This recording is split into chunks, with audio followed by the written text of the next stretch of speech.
Good morning. Thank you for being hardcores and being here at 9 o'clock on Sunday morning. You can tell who the hardcores here are by events like this.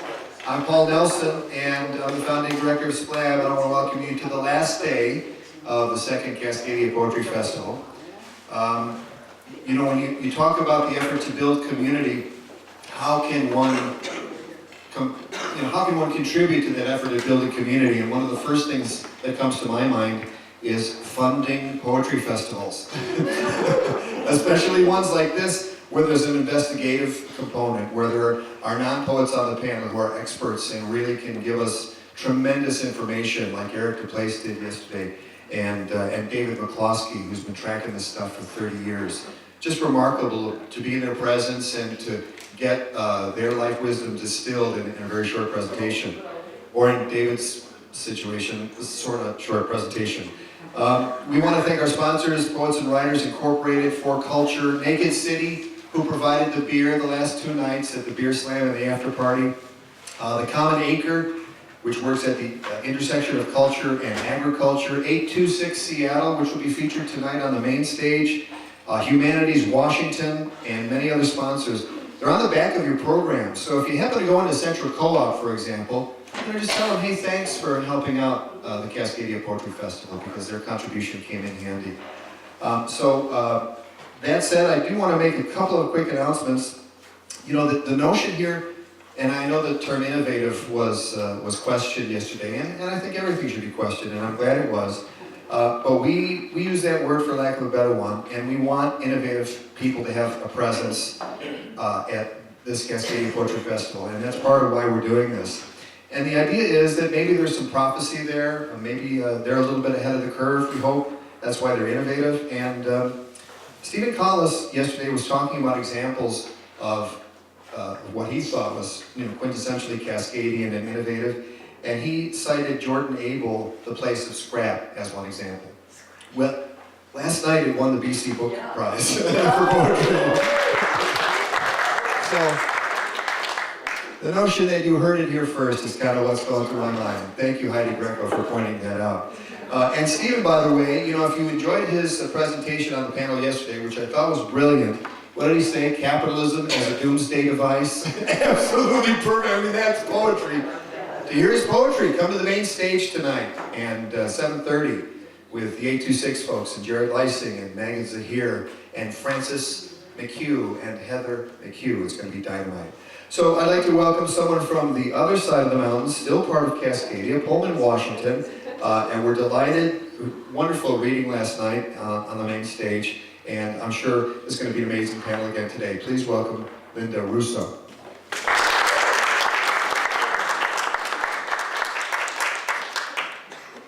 Thanks everyone for coming out rainy Sunday morning to think with the panelists assembled about thinking being in place. I think they're all poets and performers of different kinds, and I think poets have the ability to be sensitive to landscapes and places and the many different layers and levels of which we experience place, because our experience of the place is also how we produce place, space, place. So the idea behind the landscapes, actions, embodiments of the title is really simply that. In what ways do we kind of think and be in a place? How do we perform the places? What do we perform in the places? What kind of actions constitute the place and constitute us? And how do we, I guess, collaborate with place? So we are going to hear first from Marilyn Stablein. I'll give brief bios for everyone, and then we'll go ahead and get started.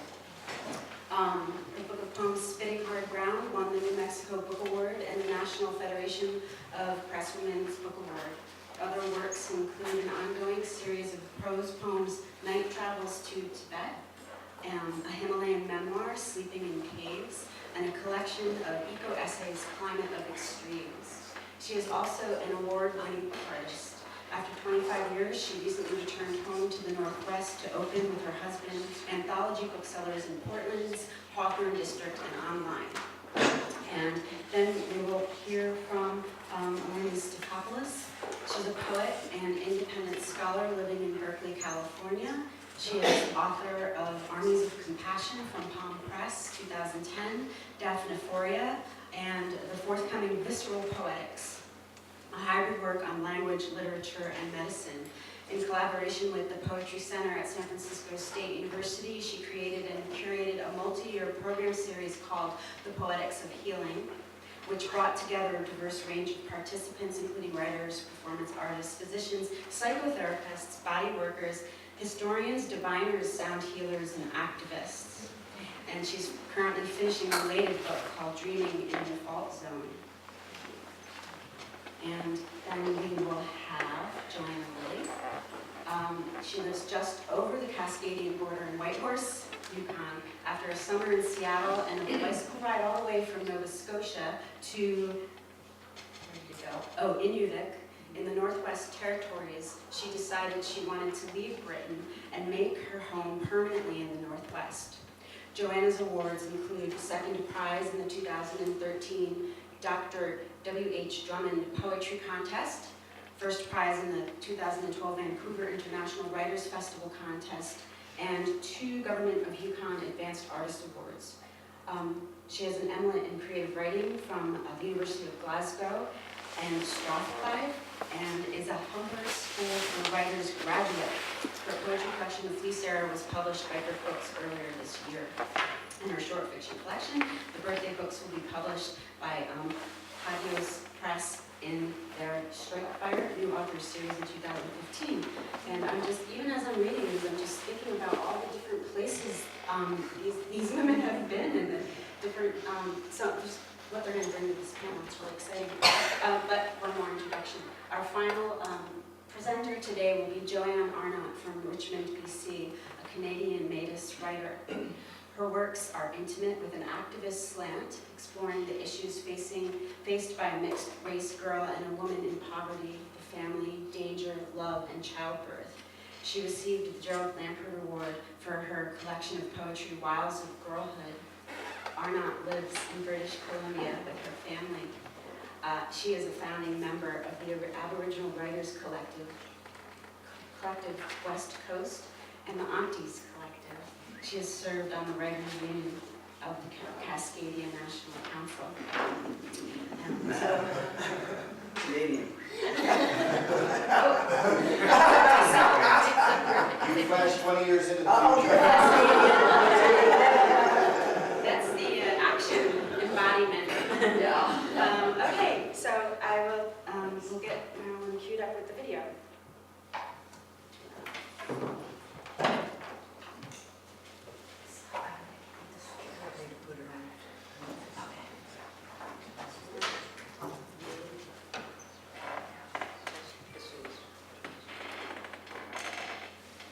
Oh, well, thank you, Linda. Is this working? I don't think so. I think you have to talk about it. Oh, is it? Oh, Yeah. It takes a while. Thank you, Linda, for putting together this panel and for inviting me to be part of it. It's a great topic. Really resonates with me and some of the work I've been doing for a long time. So I'd like to, as far as landscapes go, I want to just do a brief display of cultural landscape, the way I interpret that. I've been keeping journals for many years, dream journals, written journals, and visual journals. And the visual journals are collages that are all ephemera and bits of things that all have a personal relationship to things that I've done. This is one page, for example. Readings, this is a newspaper, just different kind of a way to record as a participant in the culture and also as a chronicler of the culture.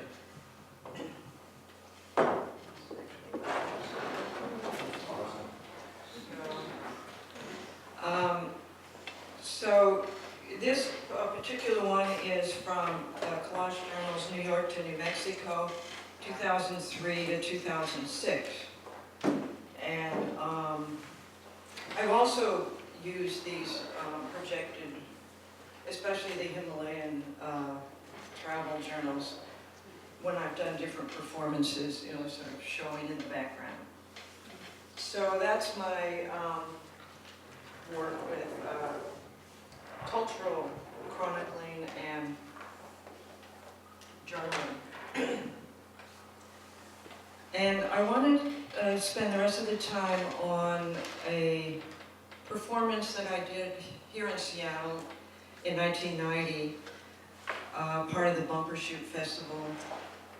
And it was a collaboration with musician Kenny Mandel, a dancer, Chris Leinbach, and 110-pound blocks of ice, which during the performance, we used the ice to build an ice wheel, and which was then left to melt during the rest of the weekend. So it took a couple of days to melt.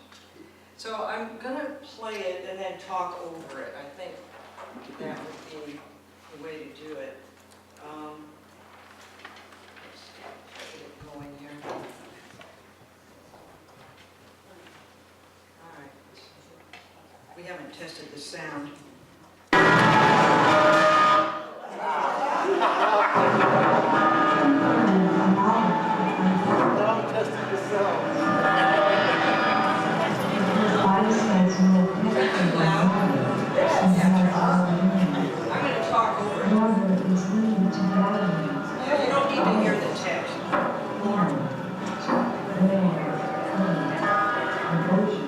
So this is just a setting. It's a dead fountain at Seattle Center. We had the ice delivered, and this is just the beginning. So I'm starting to move the ice to the center, and Kenny is playing, and Chris is doing her interaction with the ice. So I've been working with the theme of ice for many years. Before global warming and the melting polar caps, I was researching, charting, dreaming, and fantasizing about the poetics of ice. And there's a recorded text here, but it's not necessary to hear it because I'll just show some of the other examples of some of the texts that I was working with. And the relevance to Cascadia is the poet as witness to natural phenomena. The Cascadian region is a hotbed of not only ancient volcanic history, but of recent activity, and Mount St. Helens eruption is the only significant volcanic event in the contingent 48 states in the last 100 years. So, and volcanoes are also they're the tallest mountains, and they're the prime source of ice. So I've been fascinated by this for a long time. And in fact, in 1980, I was on the beach in Alki, and after living in the Himalayas for 6 years, I was used to looking at the horizon and looking at, distances. And so on the beach that day, I saw this cloud, down 185 miles away, and I didn't know at the time what it was, but it was definitely something that I'd never seen before. And then when we got home, that was Mount St. Helens. And so it was this type of experience of landscape it does really affect the poetic imagination. And my book, Climate of Extremes, Landscape and Imagination, has some of the ice. There's a passage on the ice.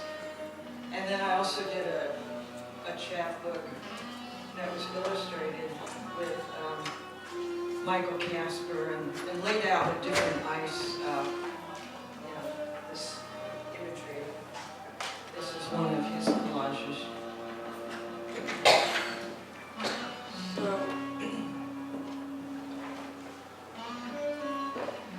So the history of my ice work, I have personal encounters, trekking at 12 to 14,000 feet and living above 6,000 feet in the Himalayas. My master's thesis at the University of Houston, I was working with Donald Barthelme, and that was titled A Journey to Ice. And it had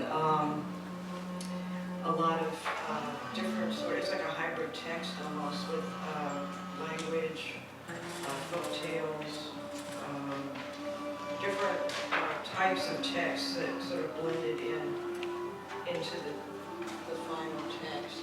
And here I'm just beginning to read I build the ice wheel with blocks of ice. So what began as a celebration of ice phenomena for me has evolved into a current global phenomenon with ice now as being in a threatened habitat, threatened landscape for humans, animals, and plants.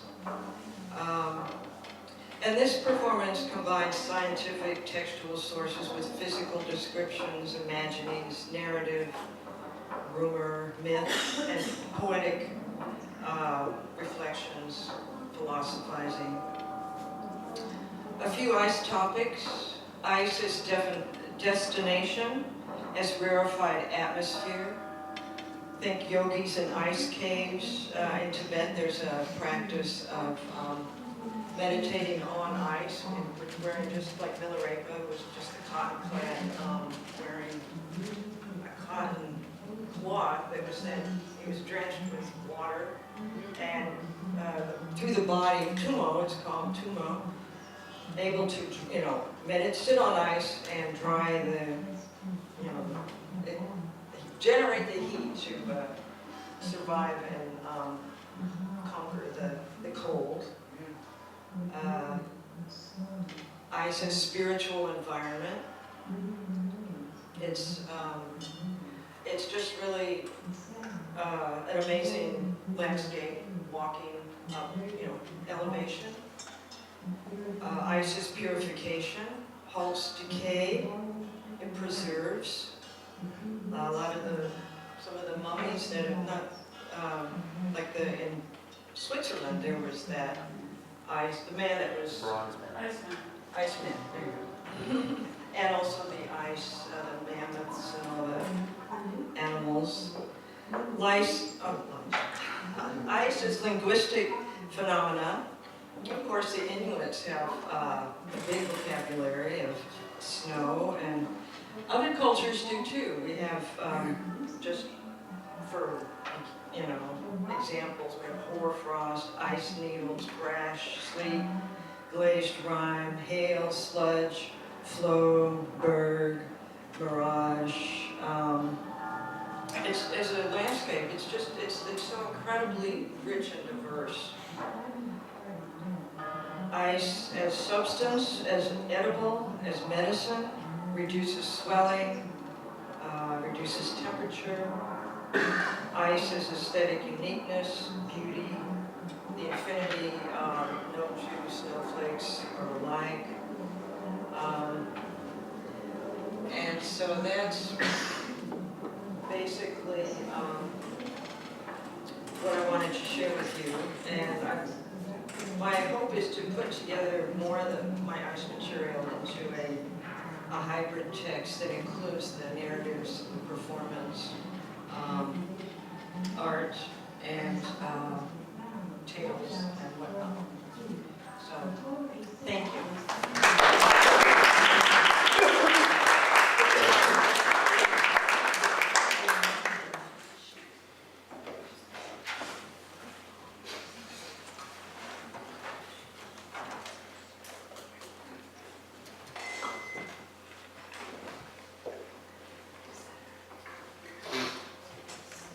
Marilyn, so interesting. I love the poetics of ice, meditating on ice. Do I need to? I think it's a good idea for the audience. All right. And my technique, you have to write on. Yeah.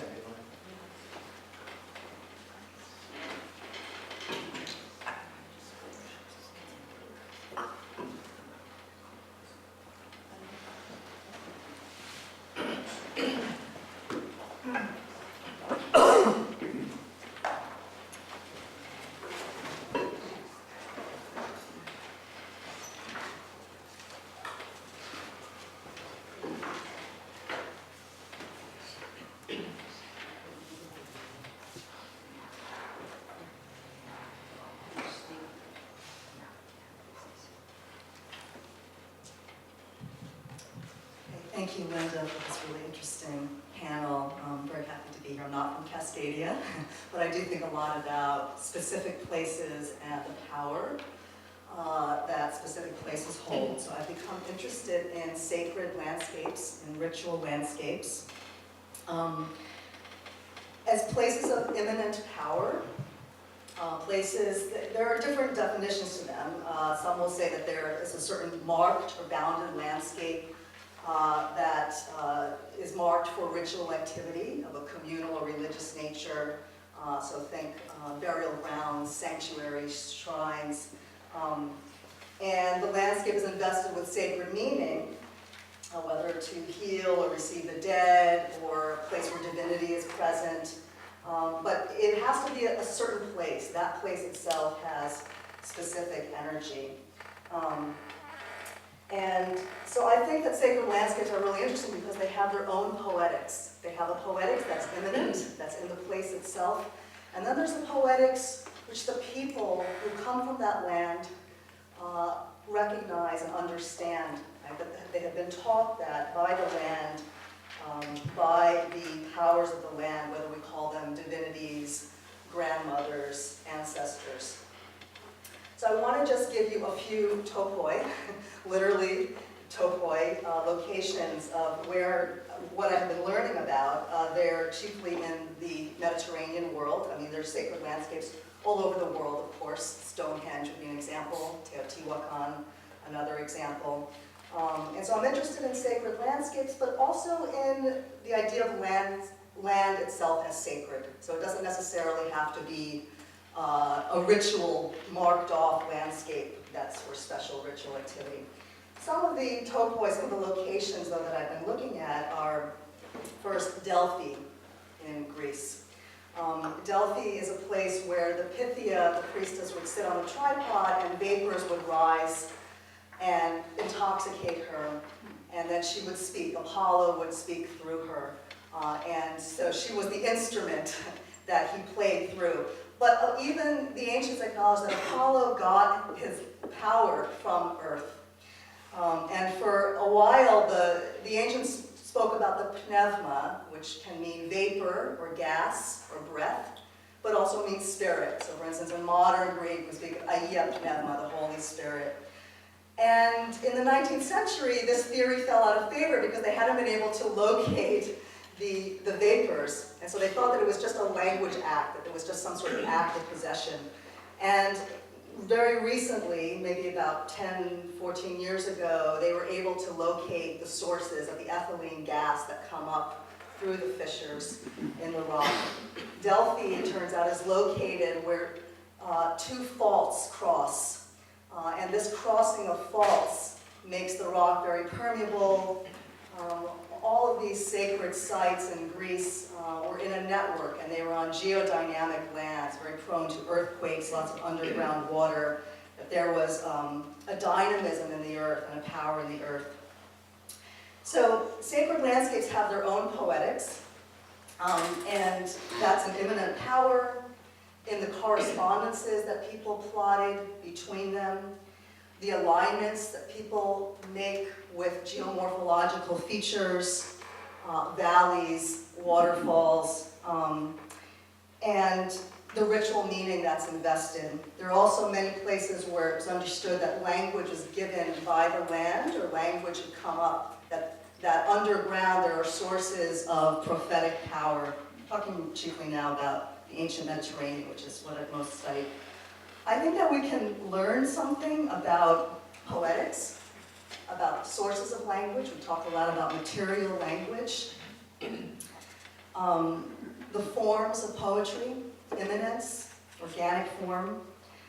And I wonder if we can think about eco-poetics then as not simply, if it doesn't open a way for eco-poetics, that's not simply a writing about Earth or for Earth, but where we understand that we draw our language from Earth.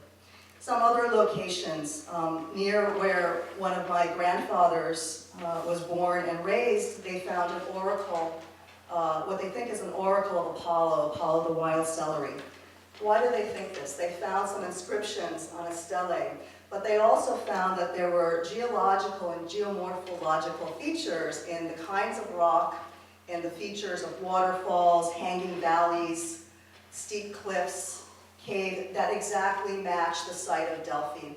So that was purposely, there's a correspondence between the sites. There are other theories about sacred geography, that all of these sacred sites lie in a geometrical pattern, and then there are also other theories about astronomy and astrology and zodiacal, is that a word? Correspondences through the zodiac. The Oracle of Dodona, the language of the god came through the rustling of the oak leaves and also through the vibrations of the copper pots that were hung, and the wind would move through them. So for me, I think that there's a way in which we can think about the source of language, and that it opens the way to another kind of ecopoetics. And I think that, you know, the ancient Greeks saw themselves as autochthonous. They saw themselves coming from the land itself. Another word that gets used for the Athenians, who, of course, would go to the oracle, go to the healing temples, incubate dreams, drawing from the power of the sacred springs and the dynamism of that place, sensitive place. They thought of themselves as yeyenes, earthborn. You know, as a European, as a child of immigrants, I have to reach back, my people, to ancient sources. But autochthonous people have this knowledge, and indigenous peoples today have this understanding of the land as sacred and language that comes from the earth. And here I want to honor and acknowledge the Okanagan writer Jeanette Armstrong, who I just realized yesterday is from Cascadia. And in a now classic essay called Land Speaking, she writes, and I'll quote from her, "As I understand it from my Okanagan ancestors, language was given to us by the land we live within. I have heard elders explain that the language changed as we moved and spread over the land through time. My own father told me that it was the land that changed the language, because there is special knowledge in each different place. All my elders say that it is land that holds all knowledge of life and death and is a constant teacher.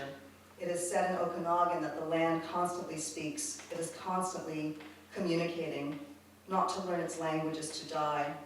We survived and thrived by listening intently to its teachings, to its language, and then inventing human words to retell its stories to our succeeding generations." Later in that essay, she says, "In the language spoken by the land, which is interpreted by the Okanagan into words, carries parts of its ongoing reality.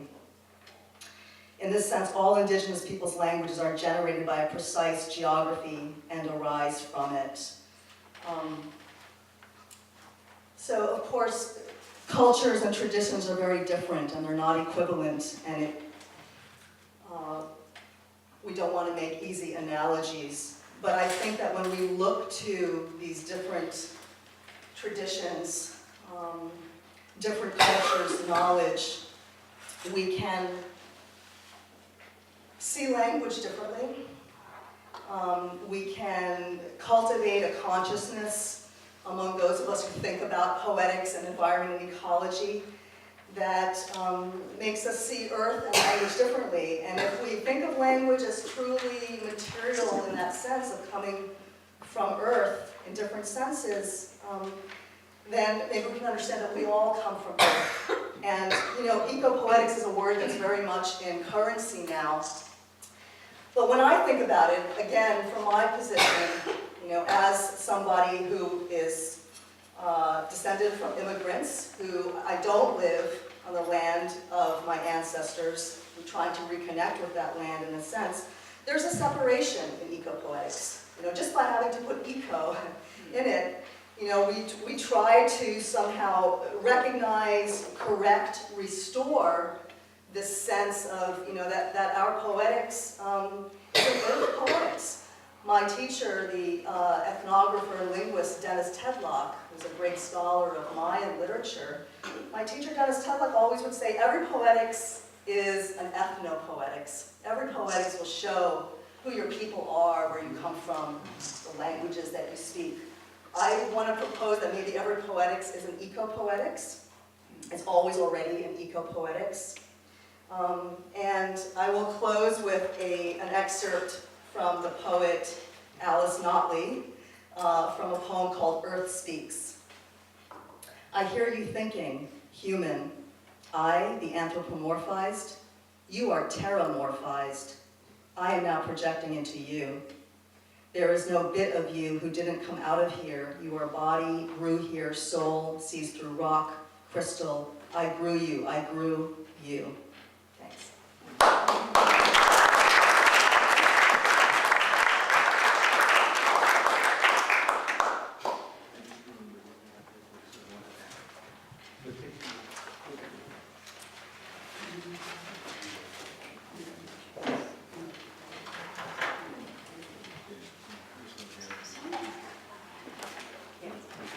Okay, how's that? It's really wonderful to see everyone here on Sunday morning, and I'm really hoping to see you again in Nanaimo this time next year. I'm going to really try and be there myself. I may be going to talk about something which is perhaps the opposite of what Eleni was maybe talking about, and that's disconnecting from ancestry in a sense. I'm sort of returning to the land of the ice, perhaps, that Marilyn was talking about. And ice is really quite addictive, I think. I've been in the Yukon in Whitehorse for 8 winters now, and every year the ice does different things. I live by a creek, and it's fascinating. I walk the dog all the time across this bridge, and every year the ice is doing something different. And last winter it looked as if the ice was going to sort of take the bridge away altogether. It was quite exciting. So what the question I want to think about, partly because of this festival, partly because of what I'm writing at the moment, is what the world would be like if we weren't here, if human beings hadn't evolved. We very much colonized this planet, and I like to think that the planet has colonized us too. We are off Earth, again, as Eleni was talking about. Part of the reason I'm sort of thinking about this is I'm trying to write about extinction and extinct animals. I was at the Berkeley Museum here in Seattle just the day before yesterday, and I was staring at this cat. I think it was Hoplophoneus, I think it was called. I'm still learning all this. And it lived about 35 million years ago, and it actually existed as a species for something like 3.9 million years. And then, of course, humans, modern humans, Homo sapiens, we've been around, I think, only about 200,000 years. So I don't think the odds are looking too good for us at the moment. We'll see how we go. So I'm interested in colonialism, colonization. You can probably tell I haven't really picked up the Yukon accent. I'm from England, and I think about colonialism rather a lot. I came here through choice. I had this urge to live in the Northwest. It took me a long time, a lot of paperwork, had to save up money, had to wait with my fingers crossed to hope I'd get in. But it was relatively easy compared to some people who struggle with where they live and efforts, to move in terms of human mobility. So I kind of I feel some guilt about that as well, that you can just choose where you want to live on this planet. It's like real estate. And I was sort of checking up on the British Empire, and even I think in 1922, so that's less than a century ago, the British Empire governed 458 million people, which was a fifth of the world's population at that time, and that was a quarter of all the land on Earth. So yeah, that's my ancestry, and it's not really one to be very proud of. And these issues are still with us in Canada, of course. The Quebec separatist movement is still going strong. It's maybe kind of dipped right now. And in Scotland, where I used to live actually before I came to Canada, they're actually voting on 18th of September whether to become independent. So it's really interesting to see what happens there. So this is all with us all the time. And I live in Yukon, which is probably about 1,000 miles north of Vancouver, as the raven flies. And there are 14 First Nations who are Aboriginal in Yukon, and 11 of them have actually settled their land claims, and they're actually self-governing, their governments. And in my day job, I work for the Yukon government, and we work with these First Nations as governments. It's really quite exciting, and of course creates all sorts of problems, as you can imagine. And I'm curious, actually, has anyone here heard of the Peel watershed region? P-E-L. Okay, that's encouraging. Good, yeah, the Peel River, Peel watershed. So this is a huge area of land, wilderness, as much as anything can be wilderness now. It's in the northeast Yukon, so it's up on that third coast that we often forget about, the Arctic Ocean, next to the Mackenzie River that George McCloskey mentioned yesterday. And the Yukon government, in its wisdom, has recently decided to open up most of it, really. You can kind of quibble over that, but most of it for development. And 2 First Nations have now taken the Yukon government to court. And I think it was very much a topic yesterday how that we're kind of relying on First Nations to protect our environment. And there's a lot of irony in that, I feel. Yeah. So that's where I'm from now. I am at the opposite end from Eleni of Cascadia. I'm just off the other end, the north end. Yukon is part of Cascadia, but only the bottom sort of left-hand corner, and I'm in Whitehorse. But Whitehorse is on the Yukon River, and the Yukon River is one of the rivers that's fed by the Cascadia watershed. And the Yukon River goes all the way for almost 2,000 miles. It's quite incredible, right through Alaska and out to the Bering Straits. It's quite wonderful. So I'm interested in all this. I'm interested in, I'm sort of very much writing from my perspective, and what I'm trying to do is break out of that and that human-centric nature of writing. But I'm not an academic. I write very intuitively, so I'm always struggling with this. And even in this talk, I'm using I all the time, and I'm very conscious of that. So that's partly why I'm trying to write about extinct animals and looking at things from a different perspective. So I think we're talking here about embodiments, and obviously my embodiment is this sort of white, middle-aged, middle class, and that's a whole other debate. English female. I'm very uncomfortable with my embodiment of Englishness, although interestingly, to me anyway, I very much cling on to English words. I can't seem to be able to blend, so I'll still say pavement instead of sidewalk, and I'll still say mobile instead of cell phone, and all those things. And there was one recently, we were talking about, it was rocket, I think, wasn't it? Anyway, and I sort of become quite attached to these words, so there's a lot of paradoxes here. And when I go back to England, which is quite frequently, my family are all still there, I sort of collect English phrases that sort of I find, interesting, you could say. And one of them is, say you come home, you open the front door, you flick on the light switch, and then the light bulb pops. And there's a certain sort of English person that will just say, oh, typical, as if the universe is constructed to do these dreadful things to us. And it's amazing how much you hear it. And if you're talking about something that's a bit difficult situation, and then someone will say, oh, well, can't do anything about it, and you just feel this weight of Englishness kind of pressure. And that's one of the reasons I'm here, because there is a more positive attitude, and particularly in the Northwest, this sort of liberalism. And I really feel that's maybe gives us hope, and I feel Cascadia is maybe the perfect place, this sort of borderless region that's not defined by politics, where we can maybe hatch out of these sort of embodiments that crush us. Even being female, this sort of male-female binary, I often feel I'm more of some kind of other third gender, I don't know what, we're forced into them, and I really feel that, this is maybe the place where we can start breaking out of those. So it's all about this, for me, this sort of human-centric nature of my writing and human writing.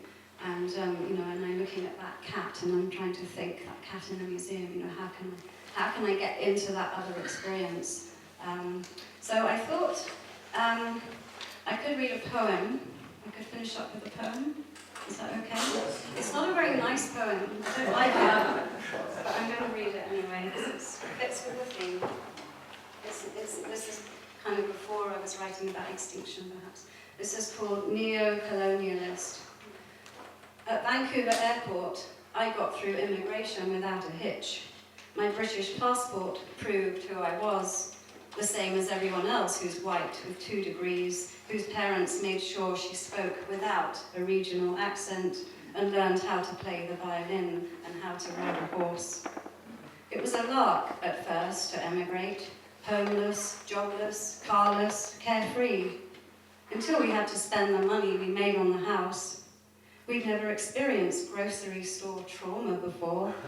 We had to shop at Walmart and save Canadian Tire money. At last, we listened to the rumour of the North. Now, our government jobs keep Canis lupus from the door and our coats lined, the Subaru fueled and the skis waxed. We love the smell of spruce sap in the morning. Canada is the perfect place to come now that England is full up. The towns are ugly, but there's space for everyone in this mega land. We might go country residential next year, clear some trees so we can see the mountains, but not the neighbours.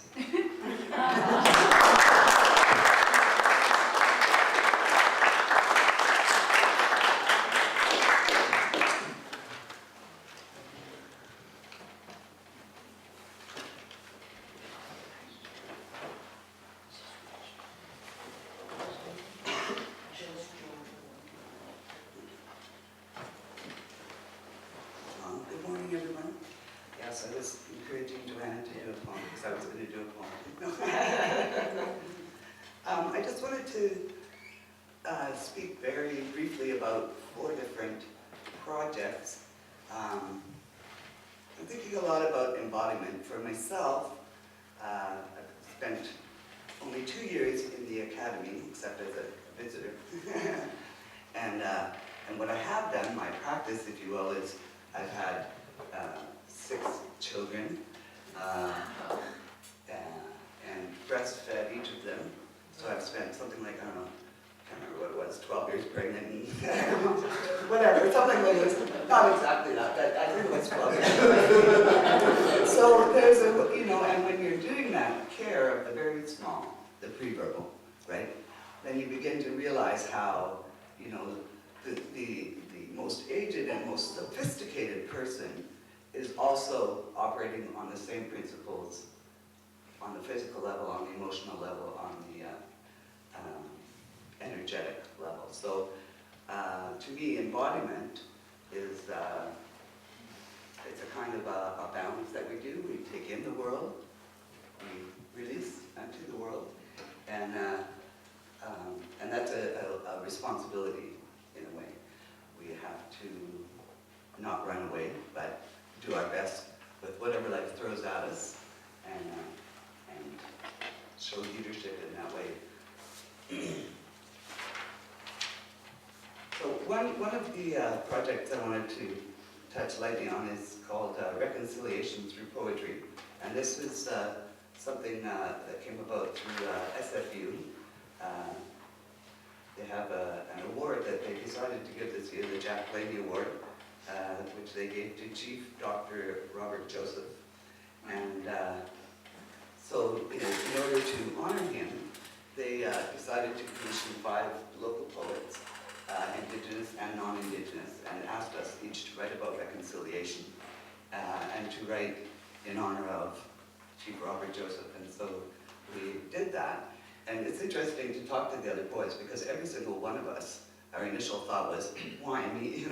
Or actually, the first thought was probably, this is a mistake. And then the second thought was, why me? And so there was, it was a wonderful opportunity to be challenged to engage with a difficult topic that involves all of us very deeply and intimately, and to each of us work through. So we did. Eventually, the poems will all be available on the SFU website. We initially presented them to Chief Bobby Joe, as he calls himself, at the Vancouver Public Library, and there will be another event in June, I think June 17th, at Van Dusen Garden, where Chief Robert Joseph and Vancouver Mayor and so on and the poets will speak. So there's this little quote, "Let us find a way to belong to this time and place together. Our future and the well-being of all of our children rests with the kind of relationships we build today." So that's Chief Robert Joseph. So one of the things, I was born in Winnipeg, and that, the Assiniboine River, the Red River come together, and that was the place that I was born. And to me, for my first 6 years, every impression that I gathered of what is normal and what continued to, what I've continued to measure everything else against ever since was this, hot, dry prairie landscape, and then the slow spring,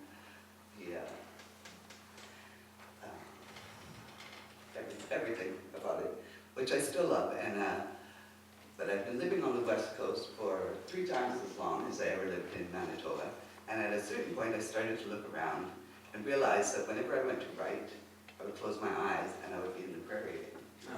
And it makes sense. It's a typical, diasporic thing. So I'm from the prairie. I think everything prairie is normal. I'm being raised and surrounded by all these other prairie people. So we have this little cluster resisting the place that we actually are. So a few of the things that I've learned to do to become more engaged or connected with the place I am. One is to, anywhere you go, even if you're just there for the weekend, is to go to a local poetry reading. Because that is where you will hear, what are the important or inspirational plants? What are the important or inspirational waterways? And often whatever big thing, frustrating thing that people are dealing with on a collective level will also be communicated. So that's an easy thing to do. The other thing was to begin to listen to people who are indigenous to the place that you are. And in northern Cascadia, they've begun to develop a habit, I guess, of more self-conscious diplomacy. And so almost every kind of gathering we have begins with an opening by an elder or some representative of the indigenous nation who is right here, traditionally right here, even if they've been.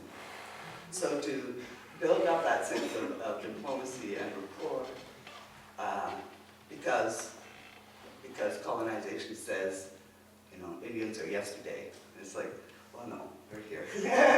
And despite the, hundreds of years of social interventions and re-engineering, there are still indigenous nations, traditions continuing.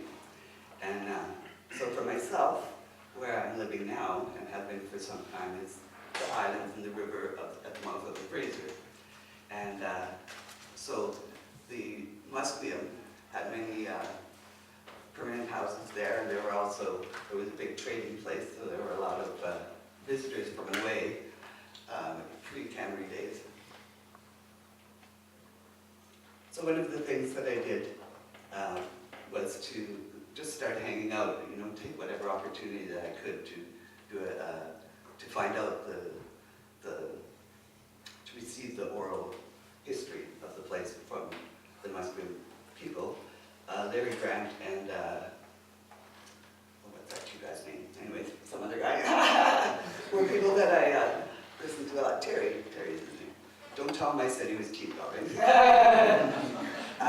Another thing that I did was kind of in the archives was to do a local history of poetry from the islands of Richmond. And one of the people who used to come and perform in the Steveston Opera House was Pauline Johnson. She's very important to our region because she met some of the Salish political people in England, and they asked her to come, and so then she came and she worked with Mary Agnes and her husband. Capilano or Catalano, I can't remember which generation, but anyways, received the stories, wrote them, they were published in her name, and as far as I know, they've never been out of print. So that those, people intuitively want those stories and all right, enough about that. So I have a few of these. The last, that was 3.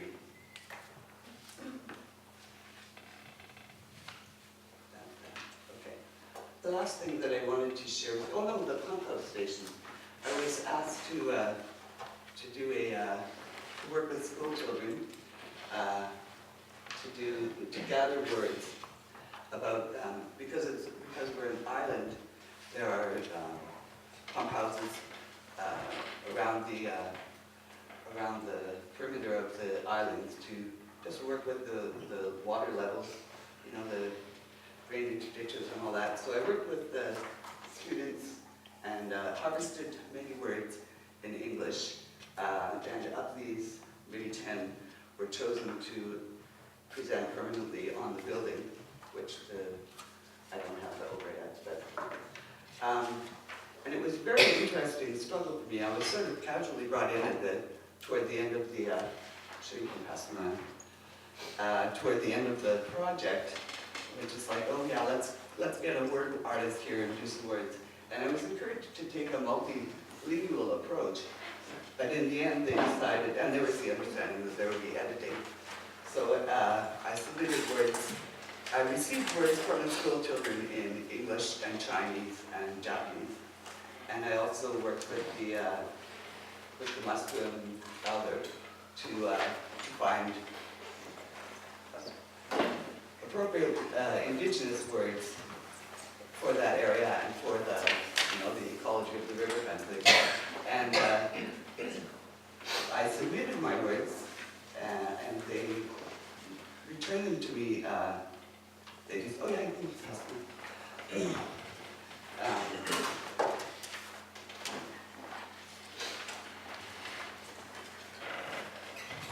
they kind of decided at the last minute that they liked English better, so they wanted to do all English words. So it was a very interesting exercise for me to learn how to kind of do kung fu in this situation, and how my outsider, non-bureaucratic role become an asset. So I was able to, so first I there's my contact, and then I go straight up to the top as far as I could tell, and say, okay, I have a few complaints. So I did a few rounds. They would send me a formal letter, and then I would email them home. And so the outcome was that I was not able to retain the Chinese or Japanese words, but I was able to retain the indigenous words as well as the English. So that's the best I could do. And I think that, it's still very rare to have indigenous words in permanent public places. So. Can I anyway? Yeah, shall I? Yes. There's time to do that? Okay. So my arm is so tired. All right. So this last one is, I think I've already introduced it earlier today. So this poem is available on YouTube. It says, watch readings by Canadian poets on YouTube. And it's published by the Parliamentary Poet Laureate Fred was. So, and there are, 12 or 20 poets, very different kinds of poets, doing performances of what they do. And when Fred did the recording for this, he tried to have a sense of the poet's place as well as their approach. So, so that was cool. And I think this poem is important to me in that I was receiving, a lot of input because of this shared shock and shared grief. of a serial killing. But I was also very personally drawn in, partly because of my own history, partly because the women who were killed were taken from the neighborhood I had been living in at the time they were taken, and partly because the court case was unfolding at the very place I had to fight. Oh my God, custody of my kids. So it was sort of overwhelmingly stimulating. And so even though everybody else in the world, there was just too much media light, I did not want to write about this, but in the end I had to. So this is how I did it. It's called She Is Riding. Down through the suburban gray streets, dreamed by developers and implemented for traffic flows, comes riding the turquoise green grandmother, riding her mighty sow onto the battlefield. Down along the highway of decay she rides, between the crack houses and on to Piggy Palace, where the spirits of the women are lifted out of the horror, out of the muck, like troubled teeth and bone fragments. Their spirits gather and rise and rise. All of our dead sisters, lifted by those winged women, well versed in the protocols of the battlefields, recognizing the existence of the battlefields here as along the highway of tears.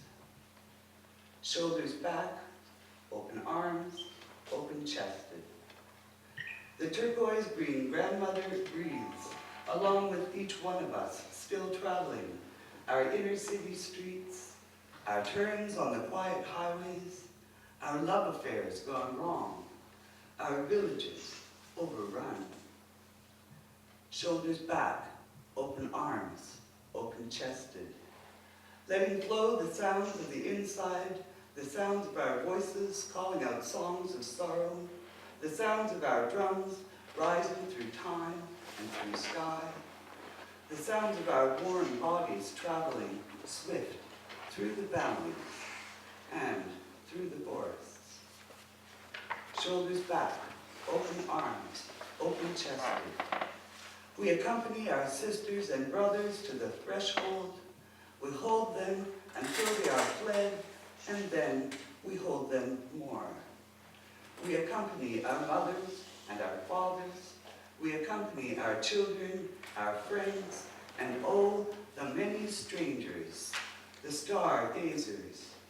We hold our dying persons long, dwell inside memory. We lay each one to rest, slowly. Shoulders back, open arms, open chested.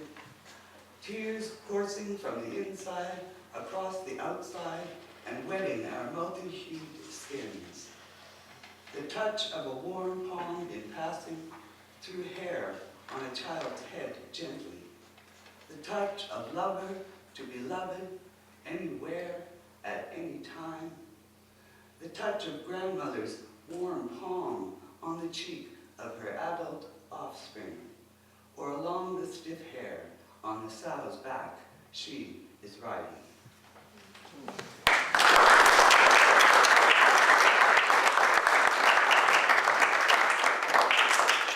So, what I like about that poem is that when I read it, it helps me to return to just being here. So just when there's that force of shock, terror, you know, that kind of causes the human animal to try to escape, there's a way that we can just kind of stand.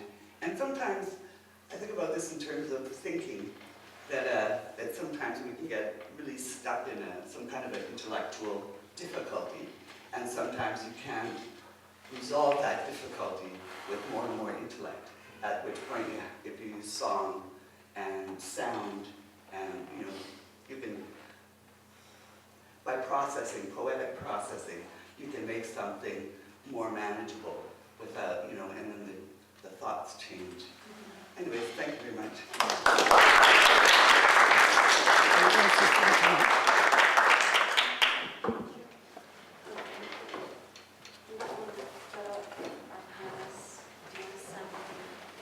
So I guess we'll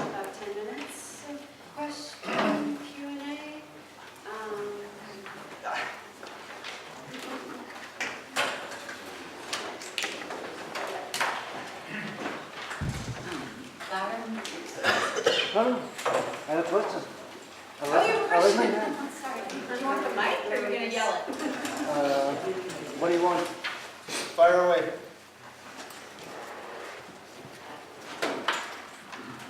Basically, I have questions to all of you, but I don't think, in the sake of time, I'll ask the first presenter, how much rehearsal was involved in your performance, and how much did you pay attention to details or thought in advance? I thought the selection of the attire that the three performers were wearing, the three different ones, and the women in shiny fabrics, I thought that must be planned, but sometimes, the best thing comes with just by accident. So I wonder how did that went. Let me make sure I understand that. We're talking about the costumes and The ice performance as a whole. as a whole. Is this working? Do I need this? Yeah. This is a different one. This one. Yeah, it was a good question, how to prepare for that. Actually, we weren't able to purchase the ice until the performance, but I did take a couple of milk cartons and freeze maybe 3 or 4 to practice with. And we realized that you can't really pick up ice, you need gloves, and so we had to add gloves. And as far as the whole setup, we practiced a few times, and but each performer was sort of doing their, since it was a collaboration, it all sort of came together. The music and the dance, how she was, and I like the fact that the ice was then dripping on her dress, and it was, and actually I was thinking this morning earlier too, that was the second performance that I had done in terms of the ice. The first one was on the boards, and used actually there's a lot of symbols for ice, and meteorological symbols. And I had written the symbols on a big piece of visqueen, big white plastic with these ice symbols. And then at one point, I was working with a dramaturg, to kind of develop different threads of performance. And I actually put this on, sorry, this visqueen, and then the visqueen was also a shadow. I was reading projected behind these symbols. So anyway, it was kind of fun to play with all these ideas. Thanks for asking.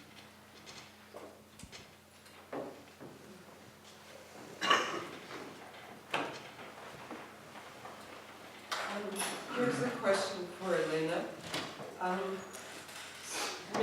Some of us in this room are very cognizant of the notion of language as material. And the way you were talking about language, I'm wondering whether why we don't use the concept of language as medium more often, as mediating, because within the concept of medium, there's a sense of a materiality, but it also lends to language a sense of being the conveyor. So just a question. Okay, I'm not sure. Yeah, I'm not sure what so the question The is why question do we is, talk? the question is why, given what you're interested in, is language as a material an important concept? Would language as a medium, presuming that that medium has material qualities, take you further? And so sort of, I know you've worked a lot with language in your other books, so I was kind of curious what you thought. Yeah, thank you for the question. Well, the first thing I think about is transmission, and I guess that I need to privilege matter, like let's go back to the Pythia at Delphi. they lost that understanding. They couldn't prove it in the 19th century. They wanted to see it as some kind of mediation, some kind of divine possession, or some kind of language act, right, that we can talk about socially, politically. It was important when they found the gas. I mean, of course, those of us who believe in science were persuaded by that evidence. For me, that was important because there was something material in the earth that would produce this language. I mean, yeah, we can talk about it as an act of transmission. Certainly, there's a medium. I think for me, it's too abstract. I don't favor talking about it that way because for me, it's more abstract. And I think that we have so many ways in our society where language is seen as a tool or it's transparent. We talk about communication. And I'm interested in powers of language and language as medicine, which, yeah, does do its work. It is efficacious through a kind of transmission. But I just personally need to focus on matter, and I think it's also a way in which I'm interrogating the way we like to talk about a lot of, sort of postmodern poetics, and I can use that horrible word that we should have, I think we tried to abandon long ago. But, when we talk about materiality of language, I want to be kind of like crude almost, and talk about the language that comes from vapors, and from the wind, and from rocks, and earthquakes, and it's just something that I need to do so that it's not abstract, and that so I can emphasize that language is something living, and that it also suffers. And we see that in endangered languages, and that they are organic, and that they can be killed off or they can die out. Just the rhetoric that we talk about them. So, yeah, I don't think that they're mutually exclusive. I think that for me, though, I have reasons why I privilege talking about matter in material language rather than language as a medium. Yeah, that makes sense, but I think medium also maybe is a more umbrella term because it always also is material. So it was sort of I think it's the how one reads each. So it's a vocabulary question. Yeah, I think so, yeah. Can I just add a footnote to that? I keep thinking of place names, especially in sacred geography, and like pilgrimage, which is very big in the part of the world I spent some time in India and Tibet, and it's like a lot of the place names are, like where the two rivers confluence. Yeah. And so it's that aspect of the names also, kind of to help locate and bring it to, to the consciousness and to the history.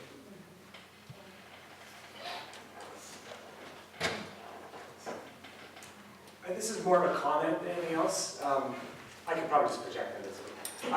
The panel was very interesting. These are just such fascinating issues of how we negotiate the spaces we're in, the spaces we're from. So maybe this comment is aimed at Joanne and Joanna, the last two maybe more, but and again, I don't think I can reframe it as a question, but it's just a fascinating puzzle, I guess, we're looking at. Two terms come to mind that a Montreal philosopher, Erin Manning, links together. I'm not sure if she's taking it from somewhere else, but anyway, she talks about being and worlding, and at the same time as that we experience the process of let's say, becoming. The process of becoming is also a process of worlding, of experiencing the creation of a world around us as we are in it and of it. And then both Joanne and Joanna's presentations talked about being from somewhere else and going to another place, carrying that other place with you, but then trying to understand how you become in a new place. Personally, I'm thinking about this because I'm from Cascadia. I grew up on Vancouver Island.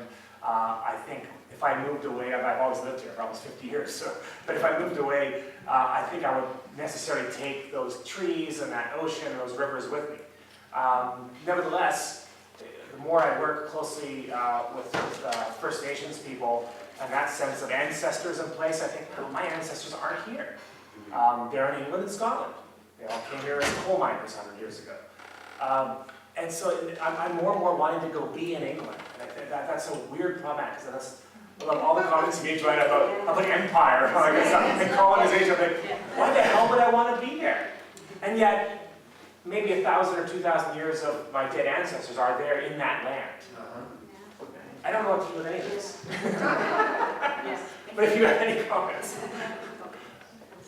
you're going to be quiet. Well, just to kind of push that a little further, this idea of how does one become, a part of the place. Joanne Kiger in the poem talks about none of it indigenous to here except for the poet creating the strands into a useful chord, right? That we're always making a connection to where we are, and I just think so much of how much language is abstract and not of the place that isn't, when you whatever see the ad on the bus that whatever advertising that I guess this idea of becoming anti-colonial or becoming how can language and poetry help be part of that process of we can't really become indigenous to where we are, but how can we become or be or world or think with that place? Yeah, and how can language create those connections? Even if we can't become indigenous, as it were, I think we can decolonize. Yeah. Wherever we are, whoever we are. There are indigenous people who talk about how they feel colonized, like internally themselves, psychologically, mentally, linguistically. How do you do that to yourself as well? Yeah. So we're interested in your decolonizing project. There are two functions of language, and because we're all, there's probably many more, but primarily two, and because we're all writers, we're thinking of the words that we say or that we put out, but I think it's very important to allow the words in, so whether individually or collectively, if we're making space to listen to the indigenous people of a place or anywhere in our lives, then that vocalized or text, it becomes a wider thread. If you just picture it as a weaving, right, then the widening thread, the more greater understanding, and then slowly the sense of orientation, if that makes sense. I don't know, when you talk about colonizing, I think, well, moss colonized, mold colonized. It's like I'm not getting out of the mold, right? So I guess just that kind of, we are, we embody the decisions that our ancestors made, and at the same time, it doesn't really serve anybody if we just, kill ourselves or, become paralyzed with guilt. So it's a matter of a deeper acceptance of what is, and a celebration of that. Not, not in a weird way. Anyways, did you have responses? I don't think I have much to add, but yes, I think what's interesting is that